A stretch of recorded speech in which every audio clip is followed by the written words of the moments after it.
I'm hoping. Hello, everyone, and welcome to Five Out, your favorite four-person podcast. Of course, my name is Graham Dinas. I'm going to be running point today. I'm here with the regular crew. It's Austin Harrelson, Brendan Evers, and Sunkit Patel all joining. We're the four of us are pretty much on every episode at this point. Yeah. Um, so this is just like the regular crew. Um, but welcome in, everybody. We're going to talk some MLB playoffs today. We're going to do some new segments I'm excited about. We kind of just been breaking down the slate as it goes with football. We've got two new segments. We've got the Flaming Car Crash Can't Look Away College Football Power Rankings. And then we're going to be tier listing NFL teams at the top of the hour. But before we get into any of that, just links are in the description. Our website is up. Articles posting soon.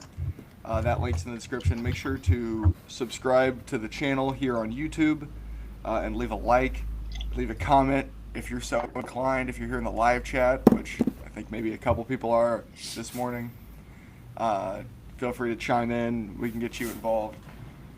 And then links to our Twitter, our Instagram are also posted below.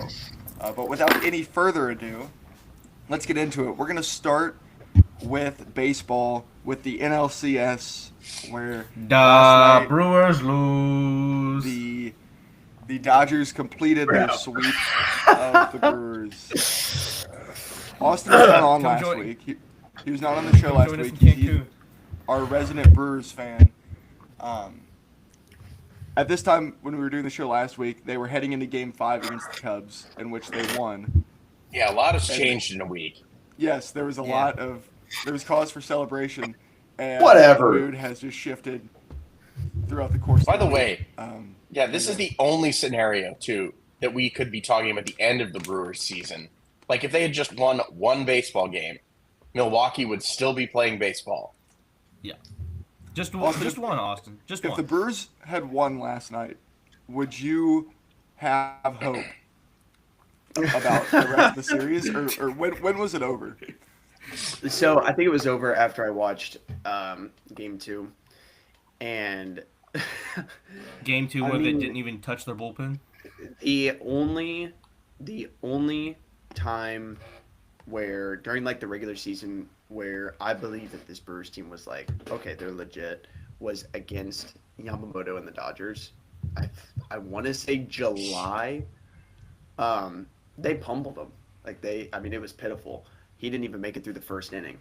And so seeing the different Brewers team, and I saw that day, obviously, it's different during 162 rather than the postseason. But seeing how different they looked was like, okay, yeah, so I'm going to watch a sweep. That's exactly what's going to happen. And yeah, it did. I mean, I guess I was right about that. But after, yeah, just not pulling out game 1. I think game 1, if they pull out that game, it's like, okay, I think there's a little bit of momentum heading into game 2, and then maybe even a little bit of momentum heading into LA. But just after that game 1 loss, it was pretty brutal too. It's like, damn, that's the game that you needed to take, Yeah. and they didn't. What were your thoughts on Game 1? Like, how were your emotions going into that ninth inning? I went to a restaurant in Evansville called Mr. B's, and the Bears were playing that night as well. So I had the Bears game and I had the Brewers Oh my game. God, you were in hell. The Bears game, I found out later that later gave me a heart attack. You think I was in hell? I was definitely somewhere. He was calm. No, he was locked in. I've never been more Steady locked hand. into a baseball game in my life, and I'm like, I kept asking the waitress. I was like, "Can you please get the Brewers game on? Like, I'm begging you. I have 4 fucking TVs right in front of me. I don't know why the fuck this game isn't on. Like, I'm pissed." And like Pause. You're telling me you're at a bar and you have so many TVs and not a single one had the Brewers? that's exactly what I was saying. You're on I'm like, playoff holy baseball shit. and not a single TV had a playoff baseball game on? Like, who Sunkit, cares this about- is America. We forget that baseball exists as soon as the NFL season starts, that. Yes. That's fair. Okay. which is a problem. No, but like I said, the ninth inning of Game 1, that's where the Brewers. That's a game that the Brewers have won, and that's where they should have won. And not winning that game, I mean, fuck. I mean, dude, oh my gosh. Watching Bryce Terang not wear a pitch, which is fine, I get it in the moment, right? But then you're swinging at 95 from Blake Trinan, 18 At the feet eyes. out of the zone, and it's like, who does Bryce Terang think he is, bro?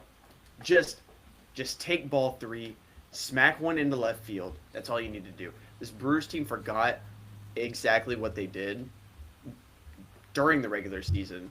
They did not play like that at all. It was just a completely different Brewers team. And even Pat Murphy said it. He was like, yeah, I think this team is acting like a team that they're not. And I 1000% agree. It looked like 2021 Milwaukee and 2023 Milwaukee. And it was just... Austin, you said I was happy, though. You said before the NLDS too, and I think a lot of it kind of came true, especially in the NLCS. You said before the NLDS, you were worried about the back end of the Brewers lineup not being able to produce, and it kind of was a problem during the Cubs series. Kind of is a fucking stretch. It was actually horrible. Yeah, it wasn't great, but then Horrible. like that when you face a team with the pitching caliber like the Dodgers, like Matthew Boyd and Shota Imanaga are not equal to Shohei Ohtani and Blake Right. Snell Yeah. starting a game. So Yeah. That's what I was going to say. You need to give some credit to the Dodgers rotation in this series. As much as you want to throw dirt on the back half of the Brewers lineup, all 4 guys were electric. Like you were talking about Game 1, just to remind people, Blake Snell goes 8 innings of scoreless baseball. And then in Game 2, Yamamoto, complete game, 1 run on the first pitch of the game with a Choreo leadoff bomb. And then Game 3, Glass now goes into the 6th, and he is dealing. Shohei does the same last night, going into the 7th. yeah, This Shohei Dodgers Ohtani rotation. is their Game 4 starter. Yeah. The fact that they also didn't have to touch their bullpen, like pretty much they didn't have to touch any other bullpen Until guys they went back Game home. Yeah. 3. Yeah, and mind you, they were sitting already on rest from beating the Reds, Yeah. And and the also Phillies, yeah. Blake Snell, his salary for 2025 is 36.4 million. The entire Brewers pitching staff is 21.9. Good stat, Sonny. That's a good stat. Like what are we doing here? And I think that, oh my gosh, and this is what frustrates me about it, is that Milwaukee has had the opportunity the past 5 years to add talent, but their way of spending money is, okay, yeah, you go and Yelich wins an MVP, you sign Yelich to a long-term deal. That's fine. I get that. Even though he was actually miserable to watch. It was actually some of the worst He baseball looked I've bad ever this seen series. in my life. And you have an opportunity to add talent. And I know that's a big talk right now with the Dodgers winning. It's like salary cap, salary floor, whatever. Milwaukee has had the opportunity to add talent. But they go out and they spend $17 million fucking dollars on Rhys Hoskins. Where is Rhys Hoskins? Does anybody know where he's at? No, nobody knows. Andrew Vaughn Some showed teams- up, and they were like, Oh, but it would have been so Sometimes much different if you had Brandon Woodruff. Brandon Woodruff was incredible during the season. I mean, it was. No, I mean, that's it would have helped. that's fact. Right. But I mean, it's what one did it- pitcher. Would it have helped I them don't in the think it- series? No, No. like I mean, No. they would have look probably what won a game. Now. Milwaukee was.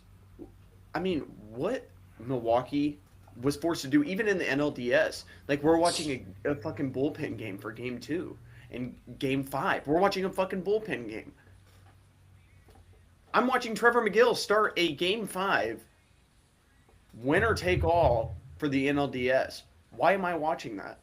Like, yeah, the Brewers did end up winning that game, but it's like Brandon Woodruff being there would have at least allowed Milwaukee to have another starter. They didn't feel confident in anyone starting a baseball game outside of Freddie Peralta, and that's an issue. Like and that blows my mind for a playoff team that just won 97 fucking games, and they're like, we'll start Aaron Ashby for half the fucking playoffs. You can say, but again, you scored 1 run in all 4 games. Like, it doesn't matter who you were throwing out there. The Dodgers rotation against the Brewers lineup, you didn't have a chance going into it. No. You didn't have. It's not like they ever exploded offensively in this series. Like, they had some good performances, but they never scored more than 5 runs. Like, yeah, those are all But you saw the winnable. same thing in the Phillies series with the Dodgers, though. Yeah. The Phillies, that's a freaking good lineup, especially the top. And Yeah. they got, I think in the game they won, Schwarber hit like an absolute bomb. He killed them. Schwarber but- just In game 3. Yeah. But there really wasn't until the Phillies had to get outside of the Dodgers' leverage arms to even start scoring. They had to, the ghost of Clayton Kershaw had to take the mound for them to start scoring. And I'm sure, Austin, you were like, please, let's just give Clayton 1 start at home. please. Please I thought give us 3 innings of Clayton Kershaw. No, he would The have. fans want to see him. He would have went 3 innings, no hits, no runs, 2 strikeouts, and I would have. Oh my gosh, I would have been so pissed. And 4 outs or flyouts to the warning track just to make Even- you irritated. Looking back at the lineups that the Brewers were putting out there, like, I don't understand.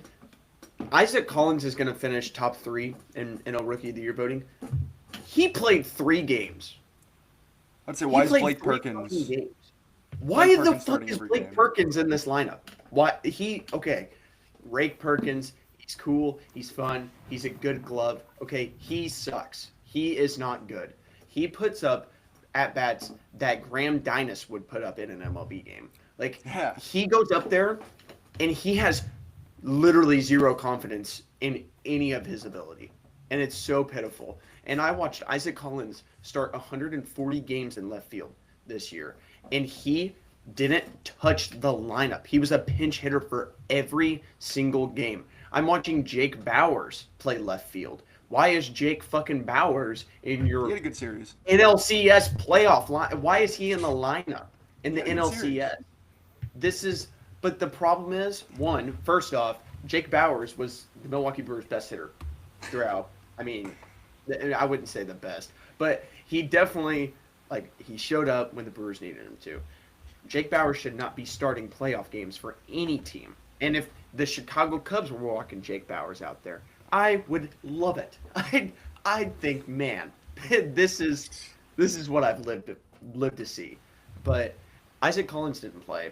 Joey Ortiz is actually arguably the worst baseball player I've ever watched. Okay, him and Christian Yelich actually put up the performance of a lifetime throughout the NLDS and the NLCS, and that team sucks. No, they're really good. I'm actually Here's the excited thing. for next year. They're young. It's a young team. All their pitchers are under control. Woodruff might be interesting. I think he has a mutual option heading into next year, which I would assume both sides are gonna.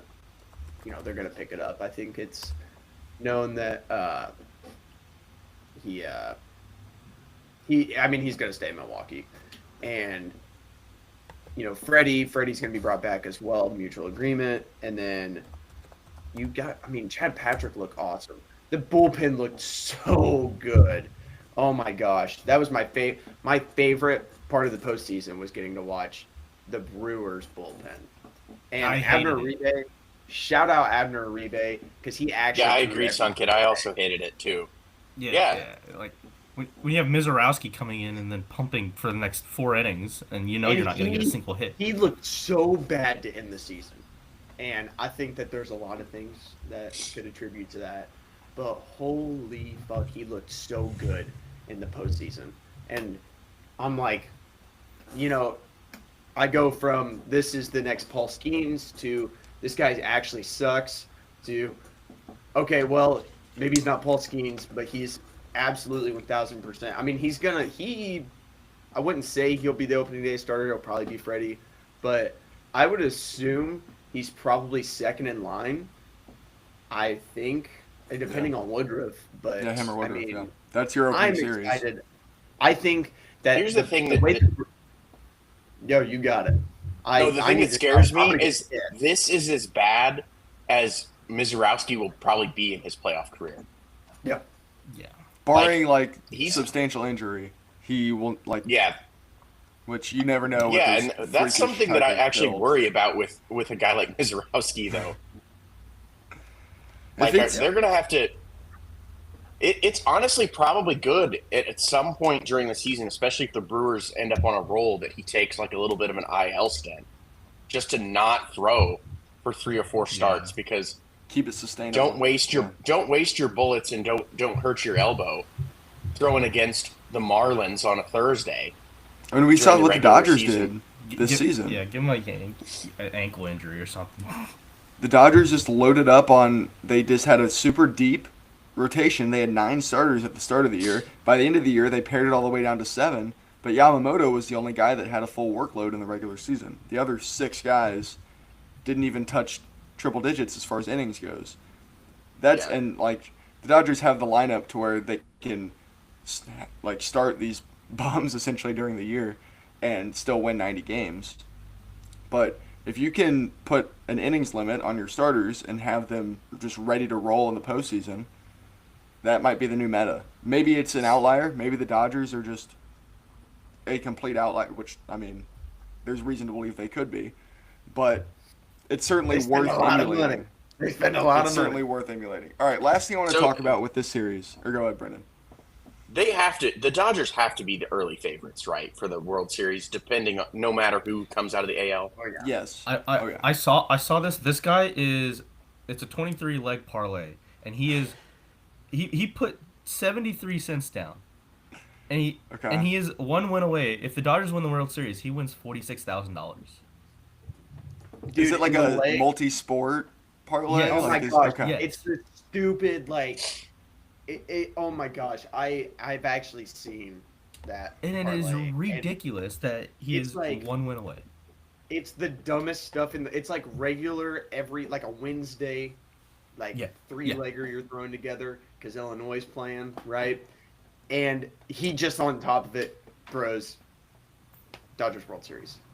Like, Hey, He- I he made is- I made some money with that strategy last year. I mean, he could cash out with 17 grand right now, but he's 1 win away from winning 46. Yeah, one I'm series like, win. Which, Yeah. after watching this series, you have to imagine that the Dodgers, that's. Yeah. It seems like they're certainly gonna be in the minus odds for. for What'd you winning think the about World their when they were celebrating and they said they said they're ruining baseball? Let's do it 4 more times. I mean, that's. I mean, true. I don't. Here's the thing: that's a the Dodgers clearly want to win the World Series, so Yes. I get it. Stir the pot a little bit. Yeah. It's not like they're gonna Yeah. not want to win because the rest of baseball is mad at them. Yeah. I'm No, I I'm get it. actually more mad that the Cubs didn't think of something like that. Like you're telling me we couldn't have thought to get the best player in baseball and defer 90% of his ago. contract so whenever he's not playing for the Cubs anymore, like Yeah. that would have been awesome. You're telling me we Did could have signed anybody know that Shohei they could do Ohtani? that? Like, Huh? Like, did the Dodgers did just anybody know that they could do that? The Dodgers Yeah. just know. I mean, like, what? For It's, the- it's like the Bobby the Bonilla deal, Brewers right? could have signed him Yeah. for that For for that $10 amount of money million. per year. Yeah. Absolutely. Okay, the last Brewers thing I want could. to talk about with the series, we have to talk about, and I'm kind of ashamed that we're 20 minutes in. We didn't lead off with this. Shohei's performance last night, Holy. maybe the most impressive playoff performance in the last 70 years, right? Like you could argue the Don Larson perfect game, which was in 1956, but he was pitching against plumbers and firemen, so.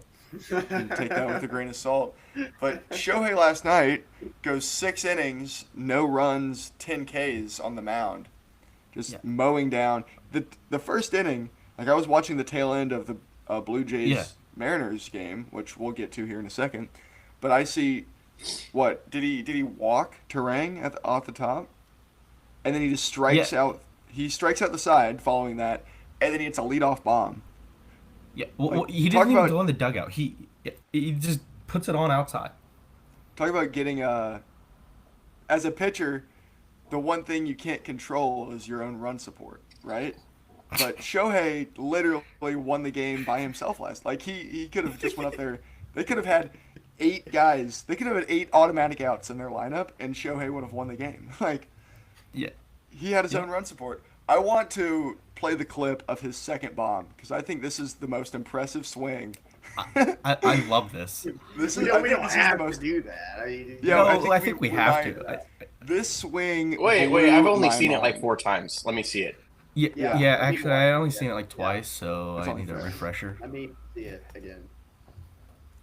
The clip's already started, so I gotta rewind. Oh, yeah. let's Sorry, do it. sorry, Brian. For sure, for sure. Oh my goodness! With the bat flip. Shohei Ohtani! Thank you. Thank you, Wow. Brian. Thanks. I mean, Where did that land? Did that hit the roof? On it the either hit the pavilion? roof or it cleared the roof. What was further, that bomb or By the way- Schwarber's bomb? That one was 469. I think that one was far. I think that one actually was farther because it was far. It was in like right center, not just right down Yeah. the right field line. It was 3 That- feet inside. What the Yeah, I fuck was gonna else say is that Patrick pitch was supposed to do? 4 inches, 4 inches inside, and it's got this horizontal break. It's coming in on the hands. He got jammed. He didn't barrel that ball, and he hit it 470 feet.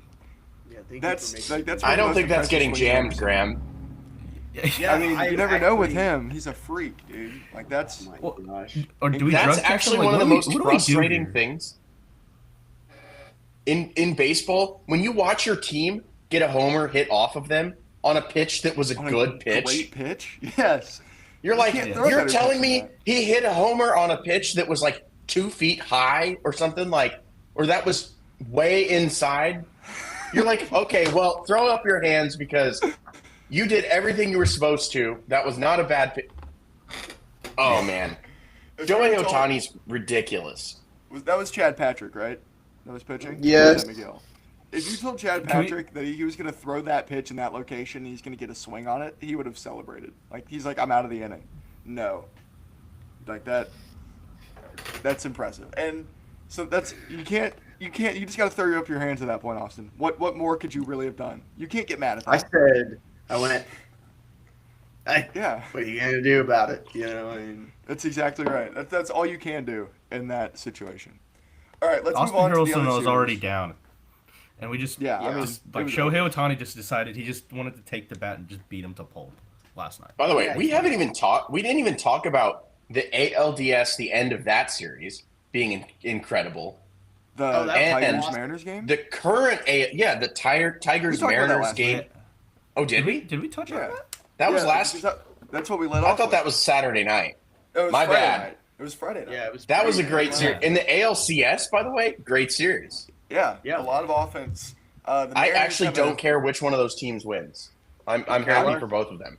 I'm pulling for Seattle just because I think they have a better chance of giving Los Angeles a fight in the World Series. I think they have a better chance to win the World Series than Yeah. Toronto does. I agree. Yeah. Yeah. But yeah, the Mariners lead 3-2. They and the common saying is the series doesn't start till a home team wins. And last night, Seattle finally got a win at their home park, so they take a 3-2 lead back to Toronto, where they won the first two. Now, would whoever wins the ALCS, how does home play or I guess All-Star I game. believe the by home now team it's- work? It's Is just it by best record? right? Okay, So, Is Yeah. it now? The- No, I thought it was the Yeah, All-Star game. It's the record. not anymore. No. They removed that No. a couple years ago. Okay. I wish it still was. Yeah, that's some crap. That's how the Cubs didn't have home field advantage when they won the World Series. The Blue Jays. Nobody gives a fuck. Nobody gives a fuck. Blue Jays won 94 games, so I Where's your think pennant? they would get home field. But the Mariners only won 90, so the Dodgers would get Game 1 if Seattle wins. So Give me Seattle. It still depends. Please. I don't know. I There's want part of me Seattle. that kind of thinks that the Blue Jays would be entertaining, just because the whole like when the Raptors were in the finals, the whole like Yeah, the whole the country. pulling North, for 'em. yeah, the whole country kind of pulls for them. Like that's kind of cool. That'd be that's a very good comparison too, because I feel like the 2019 Warriors are essentially in the same position that the 2025 Dodgers are in. And the 2019 Raptors are in a very similar position to the Blue Jays of this year. That's like if that ends up being our World Series, I think that there's just a ton of similarities there. And also, I felt like I was rooting for Toronto, I know, at that time. I would be pulling. I'm pulling for whoever comes out of the AL. I think everybody was Yeah. rooting for Toronto. I Yeah. remember. So- like, But looking at both of these teams, which team has the pitching staff to go against the Dodgers? They're coming off a rest now. They have to just chill. It should be Seattle.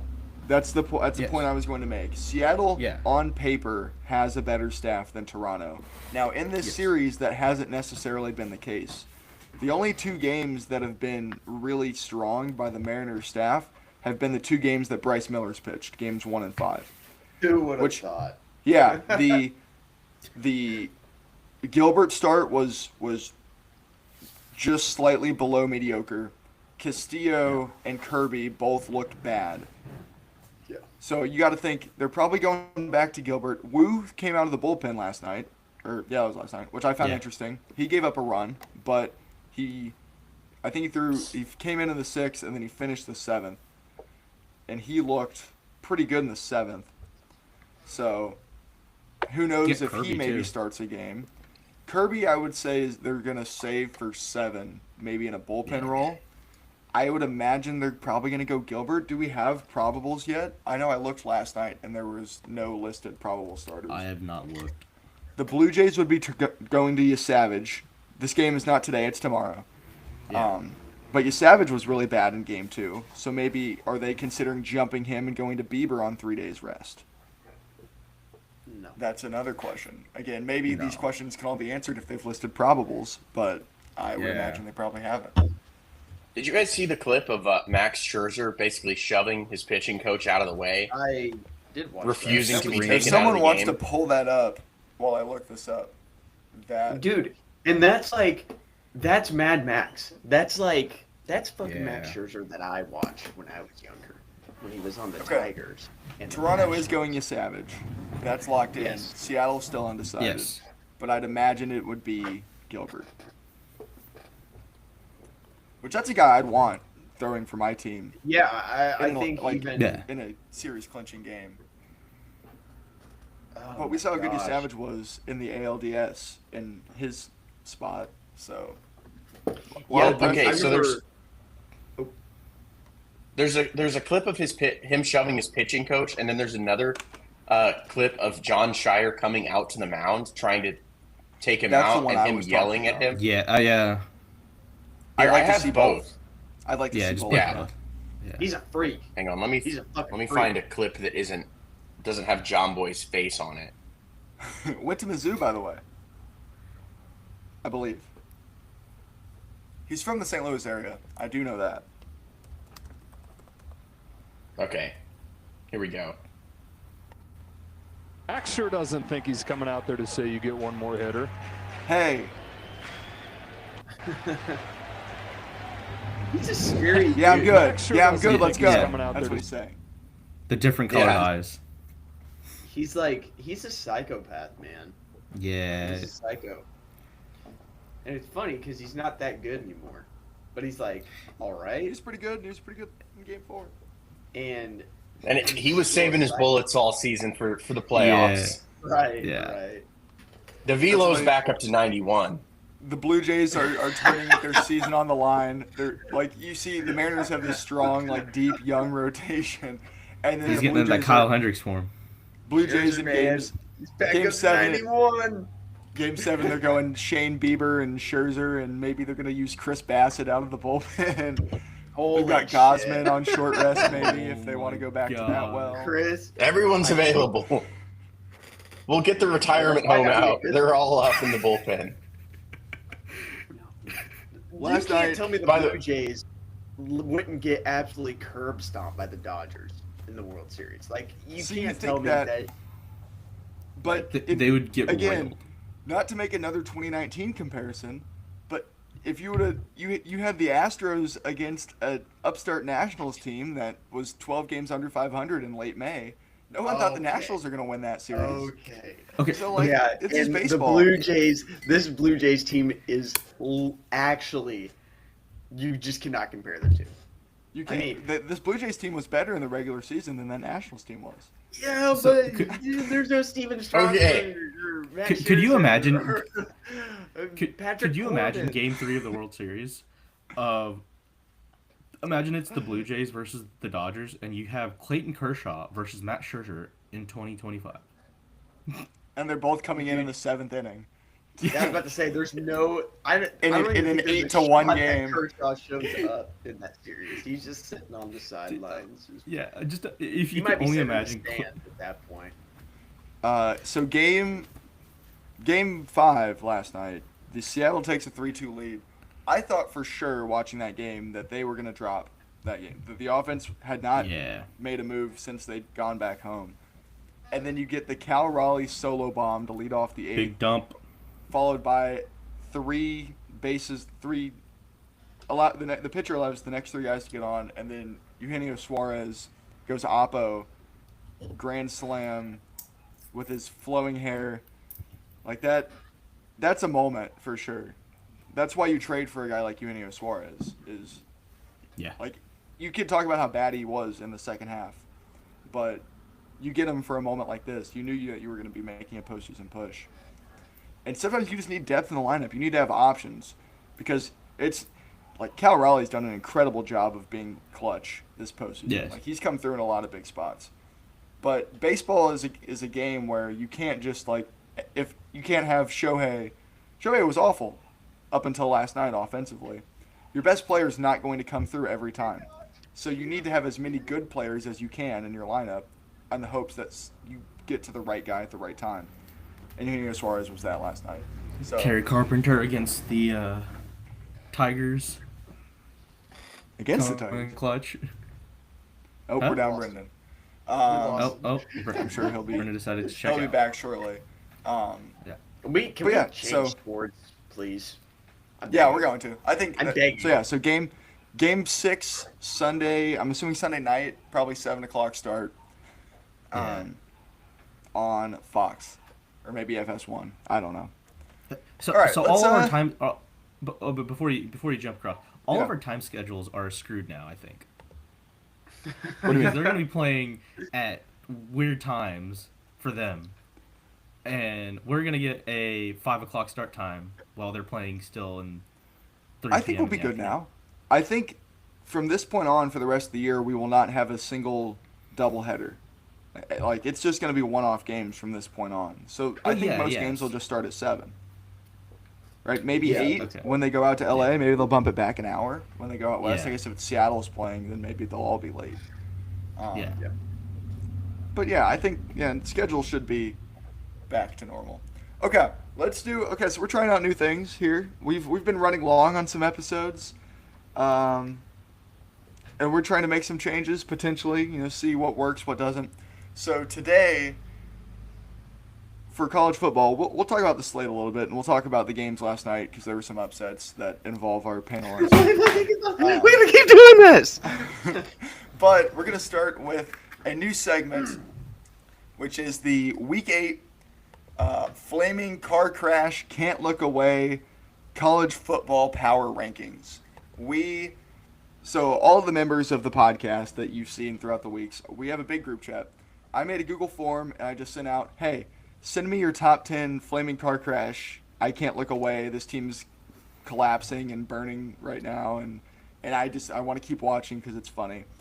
I text that out, said, give me your top 10. We had 6 people actually filled out, which was better than I thought, frankly. Yeah. And we've compiled a top 10. Actually, it's a top 11. We have a tie for 10th. But we're just going to get into that now. It would be nice. I don't know where Brendan is. I'd love to have him right now for this Brendan, segment. Oh. please. Oh, He's out. So we'll get into it. Starting with our tie for 10th place, we've got a couple teams here. One of which being Notre Dame, which I put I Notre think, Dame. yeah, high. Austin was the sole vote for Notre Dame. He had them in fourth. They have a. This is a spot here. So they've played two good teams. They lost both of those games to start the season. They've just kind of beat up on some lower level competition the past month. Today they're going to get a test against USC. I'm going to pull up the schedule because I don't know when that game is. But this is probably their only real test for the rest of the season because USC Who looks put Notre pretty Dame? good. Yeah. Okay, Just wait. They're flaming gonna car lose to crash USC. can't look They're away. They're going to lose to USC, and they just made it to the Natty, and then they're not going to make. I mean, So they're at home, 6:30 on NBC that game tonight. They are 10.5-point favorites, which I think is outrageous because USC's Yeah, good. insane. They are good. If they lose tonight, I think that we could legitimately consider them for the list. But I for do now, not. They're tied for 10th. I didn't vote for them. Okay. Austin did. That USC lost to Illinois. You're telling me if Illinois was playing Notre Dame, you would be like, "Oh, I'm concerned about Notre Dame."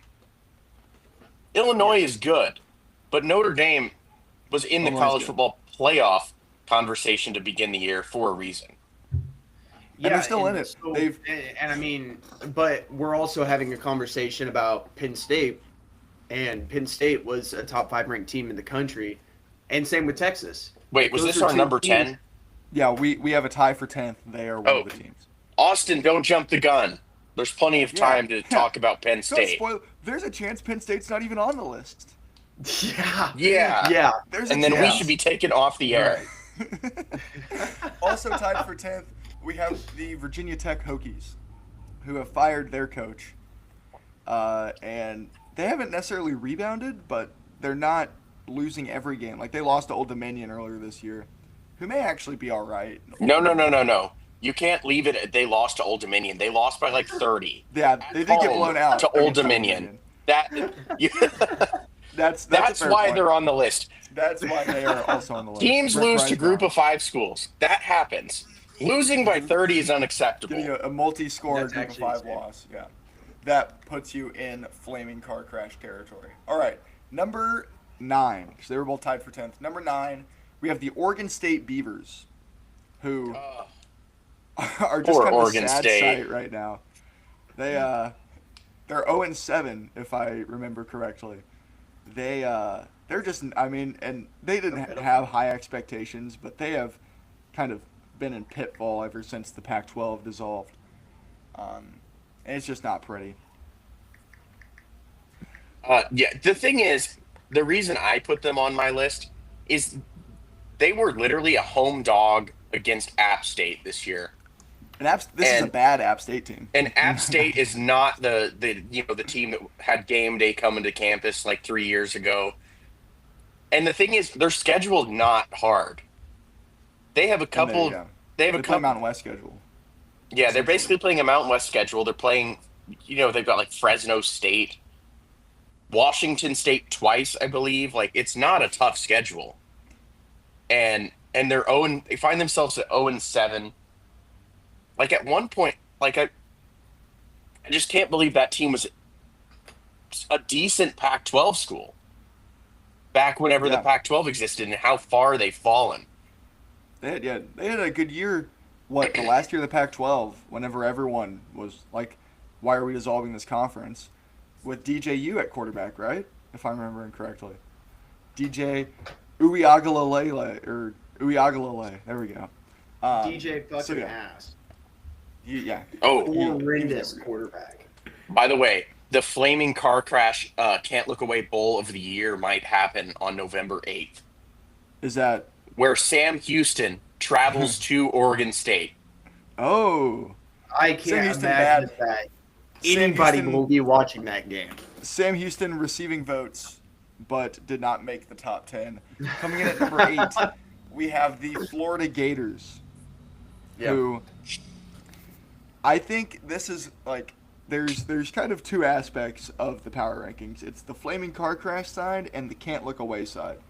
And you just like Florida's playing, you're gonna watch regardless of how bad they are because they're fun, but also they have the off chance that they're going to be awful. Like they can be a flaming car crash, but then they'll go and they'll beat Texas in the swamp. Yeah. So I think that's why Florida makes the list. Is you want to watch Florida and they're not good.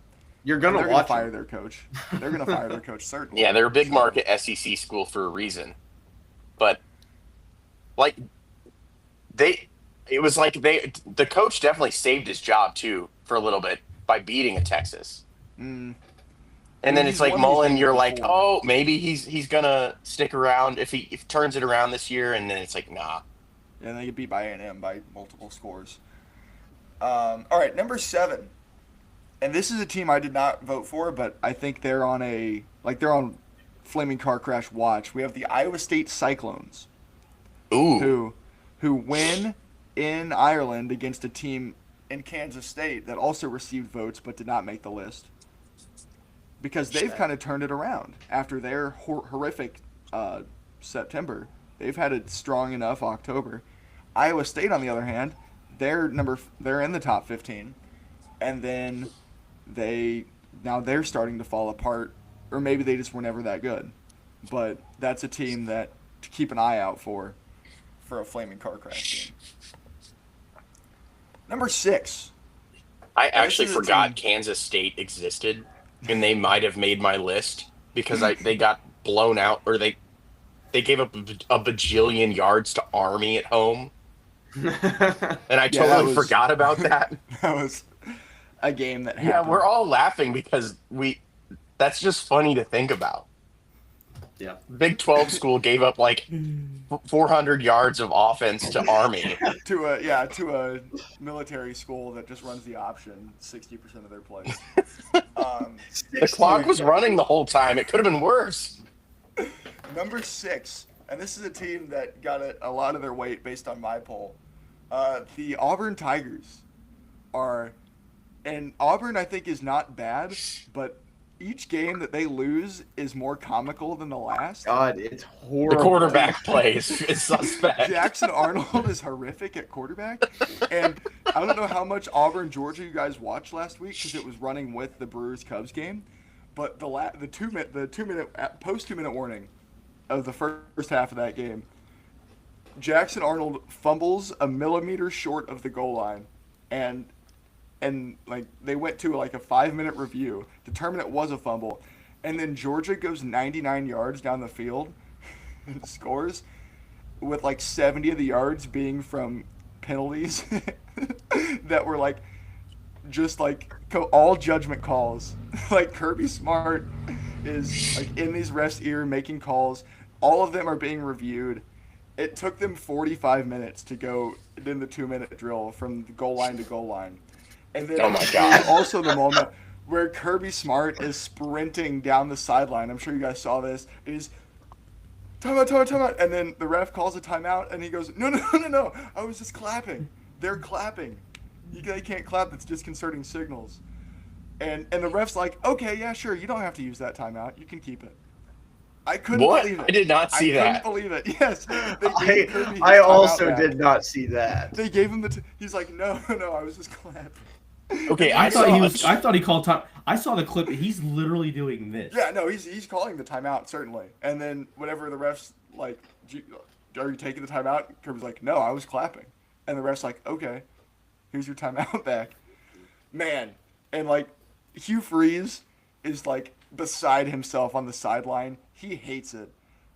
Auburn, like, they are regardless of the content on the field, awesome watch, and when they lose, it's funny. So that's why they made the list. Number 5, we have the Wisconsin Badgers, who have kind of plateaued, or maybe they're in pitfall in the Luke Fickell era. He's surely gone at the end of the season, and we've been treated now to 2 weeks of Marion quarterback play against Big Ten defenses, and so. Illinois. Yeah, and they have to play Ohio State this week, I think. They do, yeah. Oh no. Here's the thing. I actually teetered with not including Wisconsin on this list for one reason. Their win total to start the year was only at like 5.5. Yeah. So it's not like they were expected to be good, but their loot. The reason it's like you're Wisconsin. At one point, you were considered one of the premier programs in the Big Ten, and Like 5 years certainly the ago. contender for the Big Ten West every year. Now the Big Ten West doesn't exist anymore, but they're catching 25 and a half with At Ohio home. State at Yeah. home. That's not good. You can't fall that far. $17 And- tickets to get in at Camp Randall today. Yeah, to see the number one students team in the country. I'm excited to see the student section if it ever really fills in, because I know at Wisconsin it's like it always fills in like in the second quarter. But oh no, jump around is going to be so sad today. When It's they're going to be being all beat Ohio State 38 fans. to nothing. Yeah, Number 4. 14 passing yards.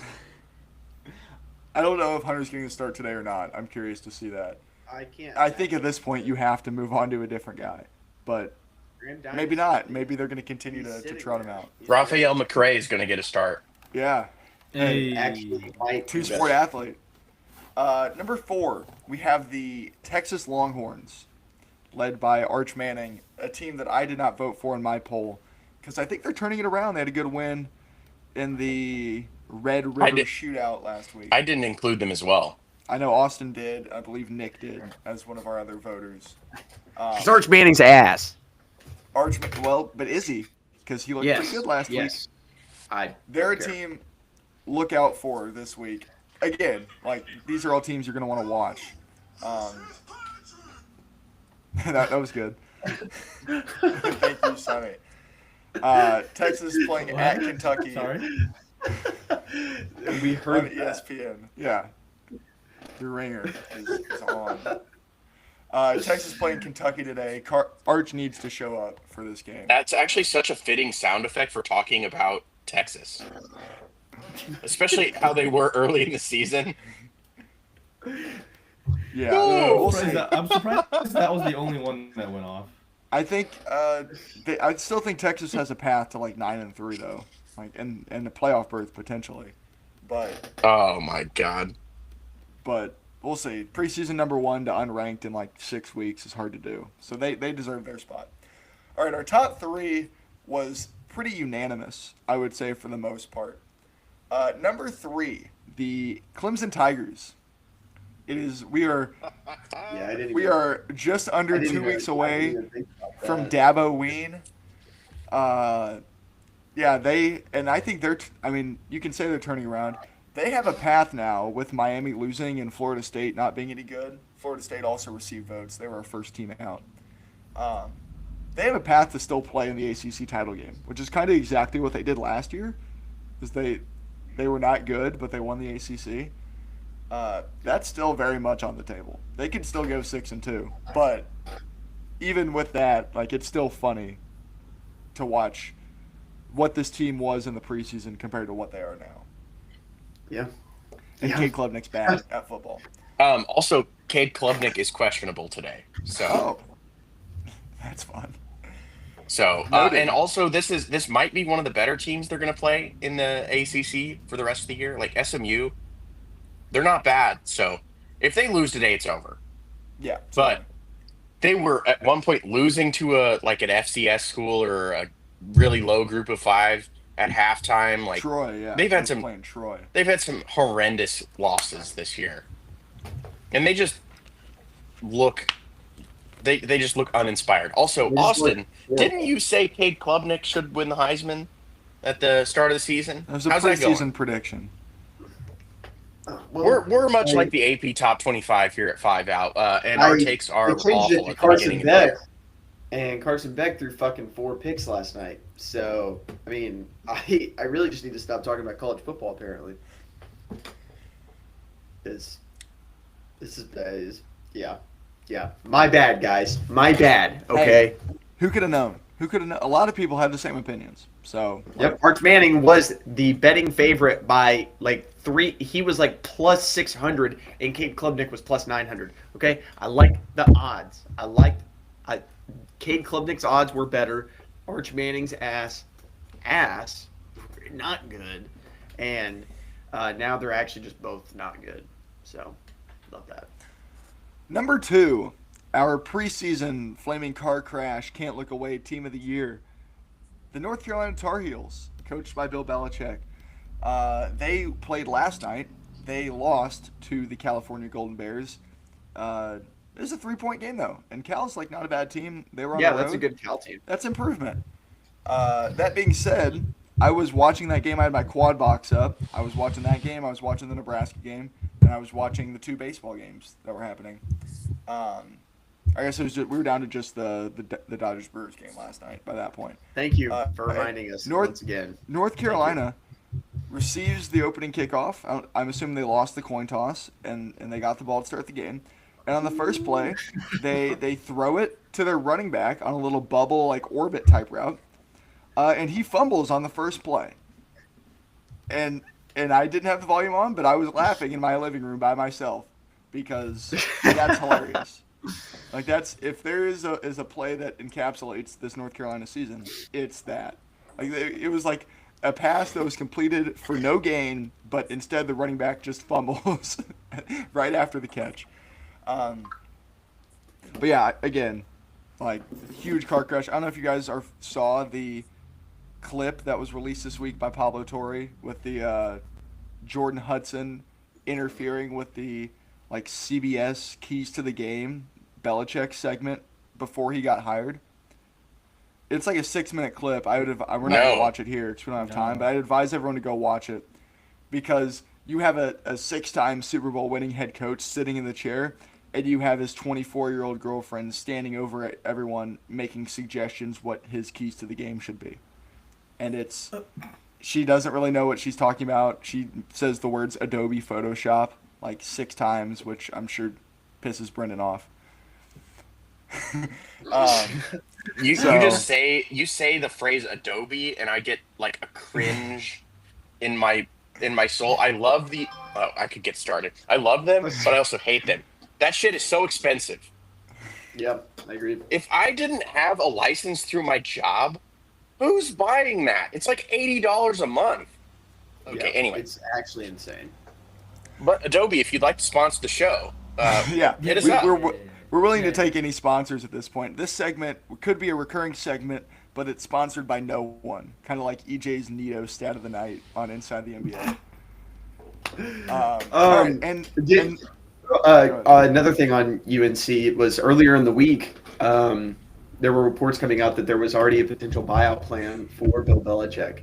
After 5 games. Like, literally insane. And then Bill Belichick had to come out and be like, hey, that just isn't true. I want to keep coaching. Bullshit. We're on this program. But no, like that.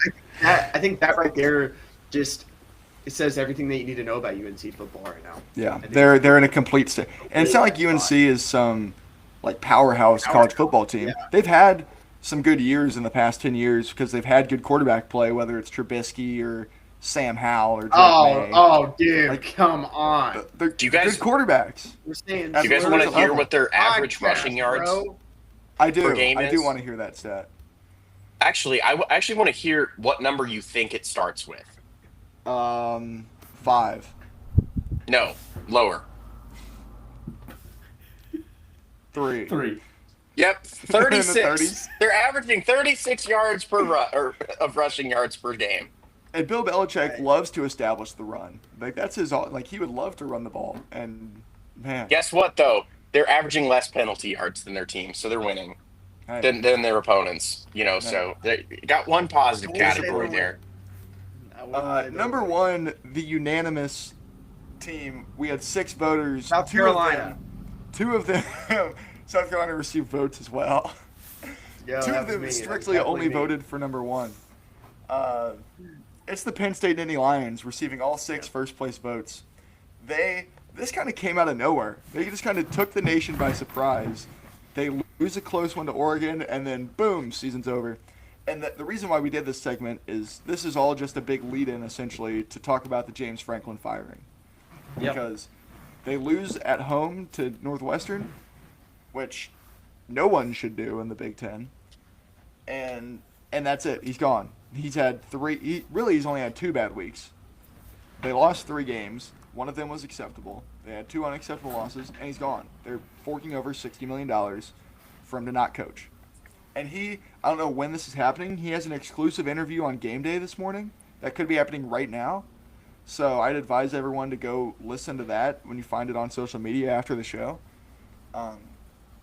But like, man, that was quick. As Yeah. Ron Burgundy, insert that meme. I think. Well, boy, that Yeah. escalated quickly. I think you got to be careful if you're Penn State to not let this become a slippery slope towards absolute mediocrity. Because the moment you start accepting or just firing coaches off of some rough weeks, your program can be they can become pretty Flipped crippled upside pretty down. quickly. Yeah. At Nebraska, we were always like, it was like the precautionary tale of this now, because like Bo Pelini got fired when he didn't lose, or he won 9 games every single year that he was there. And it's like, okay, Penn State, James Franklin had you as a great football team. But I will Top say, 10 every year. you do have to, as soon as you lose a game at home to Northwestern, and a Northwestern team who's probably bottom 3 in the Big Ten, that's very much cause for concern. I almost want to say now, having watched UCLA last week, maybe that loss isn't that bad now, Yeah, because UCLA 's risky. UCLA looked looks good. like a wagon now. I mean, not only did they beat Michigan State, they cooked Handled their handled ass. Michigan Like, State. that team could barely score any points against New Mexico, UCLA, and then they put up like 38 last week. They gave up against Penn State. UCLA had 435 yards of offense. Yeah, that's Like, that's crazy. And Penn State scored a bunch of points too, but then it's like you can see how a good football team, as soon as they lose their inspiration, just they can't come back from it. it's clear he lost the So, locker room, and this is a very expensive roster that they assembled at Penn State. Like, they brought back all their guys, so it's kind of. I just got a Bleacher Report notification as we were talking about this. Yeah, I think you just got it too, that Miss Terry isn't ruling out Nick Saban's potential return to coaching, which then all of a sudden opens up the conversation. Is Nick Saban potentially going to Penn State? Nick Saban back to Alabama, Kalen DeBoer to Penn State. Ooh, yeah. Yeah. Love it. Yeah, let's I peddle love that it. narrative. As a Nebraska fan this week, I was joking, like, in my head, I was like, if Penn State somehow poaches Matt Rule, which I don't think would be a great hire for them, we should immediately go hire James Franklin. Like, Just like come on trade. over then. Yeah, Yeah. they're essentially the same coach. We'll take the college football playoff. That'd be fine. Bring your recruits too. They're a different font of the same coach, because James Franklin has been at the same school for 15 years now, and man, can that program go 9-3. Like, that's James Franklin can really do that. They can do What it. Matt Rule does in a different way is he takes programs that have bottomed out or are stuck in a rut, and in 3 to 4 years he turns them into 10-2, 9-3, 10-2 teams, and then he leaves for the next job. So, but essentially it's the same ceiling. James Franklin has a much higher floor, but he's also dealing with the same program year in, year out, whereas Matt Rule is trading jobs. Another thing, the first name that's being thrown out anytime that you see a Penn State, like anytime you see a job opening at this point at a big school, was Curt Cignetti. And Indiana pretty much shut that down by extending him for 8 years, $93 million. So I think that's just a signal from the athletic department that, hey, we know our basketball program is cooked. That is history from 30 years ago now. We're not even going to try and make them good. We're a football school now. And we're going to cede basketball rights to Purdue in the state, and we'll take the football teams. And that's that. And so I look forward to Indiana being non-competitive in the Big Ten in basketball for the next 8 years. Yeah. Yeah. Oh my God. I That's my look forward spin to zone. watching the striped pants be so sad. It's gonna be Pitt. I hope so. That would be a dream. Maybe Mike Woodson Well, we'll see. We don't need to get Didn't into Mike college Wood- basketball corner. Let's Darren not do DeVries that. is going to be an upgrade. I can't wait for college basketball on this show. We're going to have some chats. It's gonna be awesome. I'm also very much excited. Let's talk I don't know. briefly. Yeah, Let's talk college briefly. basketball sometimes is so hard to watch. It's a bad take, Brendan. You're Because gonna you're a you're gonna Cornhusker you're gonna learn to buddy. love it on this show. We're gonna we're gonna do a lot of college basketball. I like college basketball, but sometimes some stupid crap happens. That's the beauty of the sport. It's awesome. Okay, let's talk briefly. Quick thoughts. We'll start with Louisville, Miami last night. None, zero. Carson Beck Gone. throws 4 picks, including a game-sealing pick, which was an incredible play. There was one play he threw a deep ball over the middle that was just ever so slightly underthrown, and a linebacker is dropping back 40 yards downfield and makes it over the head like Willie Mays style catch. Incredible play. But my concerns with Miami during the preseason, I think we talked about this on the show, is you can't trust a Mario Cristobal coach team. They're always going to have games like this. He is a horrible clock management coach. He will have his team in spots like this every year. And you can't trust Carson Beck to be great every game. Now, Carson Beck was the front runner for the Heisman prior to this. He hadn't shown any signs of being bad. But we knew that this was in his repertoire. We saw this game at Georgia a couple times. So it came out last night. And I don't think Louisville's a bad program. Like, I think they're probably near, like, the top 25 teams in They're America. gonna be ranked. They're certainly right? going to Like be you- ranked. yeah. A road Yeah. win at number 2, that will get you ranked, especially when they're already right there. But I saw a clip of the crowd when Miami entered the field. Pathetic, Miami. how are you the number 2 team? Like, and we talked about this with the Dodgers last week. There are certain fan bases that don't deserve the good teams that they have, and the Miami Hurricanes football team is one of them. Like, And they're No gonna one shows up to do those this. games. Wah wah. Our football our stadium is nowhere near campus. Wah wah. Miami's a huge metro area. Be quiet. If you were a good team, or like basically if you have any of these good fan bases, for example, literally any Big Ten fan base, like if Purdue played nowhere near West Lafayette, if they played like 20 miles north, if they were the number 2 team in the country, they would have that place full. Like, that's such a bad argument. yeah, like what percentage of the crowd at an average Power 4 game is students? Maybe like 12%. Like, At most 20%. I'd say 80. Like, Nebraska sells out every game. They're in the middle of, like, Lincoln, Nebraska, and people are like, Lincoln, they have Nebraska 9,000 is in- people every game. It- They're not even that good. That stadium becomes the 3rd biggest city in the state on game day. Yeah, like there's so That's many so people in funny. Miami, That's so many true. more people in Miami than Lincoln, Nebraska. Why? And that team is better than Nebraska. Why is no one showing up? It's a problem. Like, And then and it's you could say they have no history of tradition, but they do. they do. Miami's great history of 25 college years football. ago, 25 years ago, Miami assembled possibly the greatest college football team ever, and like that was in a 10-year span of being really good, and they were good before that too. Let's move on to Nebraska. Brief thoughts, Brendan, on you finally get in the top 25 this week at 5-1. That happens. No, it happens every year. Yeah, I fully expected this, by the way. this is the perfect spot for it. Coming into the season, I was like, we're going to lose at Minnesota. It's a Friday night game. I hate playing at Minnesota for whatever reason. Minnesota is always not that good, but always pretty good. Like, I don't know how to describe it. But PJ Fleck, the culture that he has there, and for some reason, he just owns Nebraska. He's now 7-1 against Nebraska. Yeah, It's just, it always happens like that too, where Nebraska plays probably the worst game of their season against Minnesota. It happened a couple of years ago. Minnesota had no offense in the first half. All Nebraska had to do was put together like 2 competent drives, and they probably would win the game. They also, in the second half, down a touchdown, had the ball go like right through Isaiah Hunter's hands. The pass protection was awful. The receivers couldn't get open.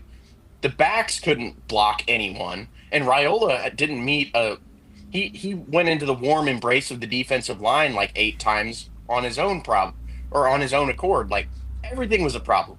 You could say, "Oh, it's the offensive line." Well, the offensive line still gave him like 5 seconds, but no receivers were open. Like, get open, do something, or throw the damn ball out of bounds. My God, Throw it away. it's like 2nd and 4. It's 2nd and 4, and then he's like getting sacked. It was like he got sacked on 2nd down like 5 times. Okay, I'm done with that. Okay. They're fine. I think we're gonna win 7 or 8 games. It's fine. The season, we're not a playoff team. Like Nebraska fans are freaking out. Like, oh my, it's the end. I was like, we're not a playoff team. Just be happy if we get to 8 wins this year. This is a stepping stone. We're getting better. Mm-hmm. We're 5-1. Like, chill out. Raiola threw 3 interceptions last week, by the way, against Maryland, and we still won the game. Like, we can play ugly and win now. Whereas, like, in the past, if you're -3 in the turnover margin, back when Scott Frost was the coach, we're getting beat by 20. So, anyway, yeah. Minnesota looked good last night. So, yeah. All right, let's go quickly with today's slate. Like, thank you for giving me that opportunity to vent. Yeah. That was therapeutic. That's what the show is for, really, more than anything. We're not giving Nick Triplett that option though. Sure, yeah. Let's hopefully that was at least entertaining. Yeah. I think there's certainly an audience that cares to hear that kind of take on Nebraska football. No. All right, I'm gonna go through the slate today. Quickly read the game and the line. You guys tell me your thoughts. Pick briefly. Number 10 LSU at number 17 Vandy. 11 a.m. on ABC. Vandy's a 1.5 favorite. It's first time favored against a ranked team since 1978. I don't know if you saw that stat going around. Did not see that. I got LSU. I think I do too. The defense is good. If I was a loser, I'd pick LSU. Give me Vandy. I'll take Vandy. There we go. There you go, son kid. Hey. That's what's up. All right. Georgia Tech at Sunkit. Duke. Sunkit, question. Who's the starting quarterback for Vanderbilt? Absolutely, I have no idea. Doesn't matter, bro. He likes the line. He likes the line. Georgia Tech at Duke. This is a game I'm interested in. Number 12, Georgia Tech. I'm going to chill over here on Epstein's Island. Whoa! Whoa! You got something you want to tell us? Hey, let's walk that back. Let's say couple steps back.